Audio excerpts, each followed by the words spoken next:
অভয় আশ্রমে। ভাই বললো আসার পরে যে আসলে তুমি যা তাৎক্ষণিক দেখো যে কী অবস্থা। পরে আমি তাৎক্ষণিক আসলাম, আসি পরে আমি ভিডিও করলাম। এমনি বাস ছিল, বাস আমি যখন আসলাম আমার ভিডিওটা আছে, বাস এমনি গোটাই বাস ছিল। এই বাসগুলি পুঁতে লাগে অবস্থা। আমি বললাম এতে যে আপনাদের অভয় আশ্রম সেটতেছেন, এটা কোন কোন সূত্রে সেটতেছেন? এটা তো আছে কোনো কারো পৈতৃক সম্পত্তি না, এটা সরকারি সম্পত্তি, এখান থেকে মাছ উৎপাদন করবে, তো এটা আপনারা কী জন্য শিখছেন? তো বললো যে আমাদের হচ্ছে আজিজুল সাহেব আর আজিজুল সাওয়াল সাধারণ সাহেব আমাদের হুকুম দিছে, আর বনপাড়ার কিছু লোক আছে। তো আমি আপাতত কী অবস্থা দেখা লাগি। এখন ওই আমাকে এক ভাই হাসিলা বলছে, এখন তো এখানে মারি ফেলা দিই, কেরা দেখবে? কেউ দেখবে? আর তুই কি বনপাড়া যাবি না?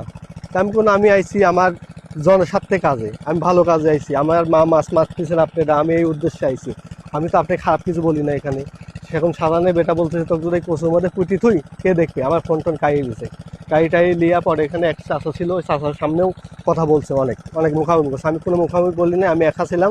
আমি অনেক রিকোয়েস্ট করি যে ভাই দেখেন আমি আইছি, আমাকে পাঠানি হয়েছে, আমি আইসে খালি যাস দেখে আমি কই যাচ্ছি। করছি তো বাপের পছন্দ নাই, তুই আসিস তোর দেখতো, তুই যা তো বাপেরে কগা। আমি বললাম দেখেন এভাবে ভাষা খারাপ করেন না, আমি জাস্ট আইসি আপনি দেখতে কি অবস্থা।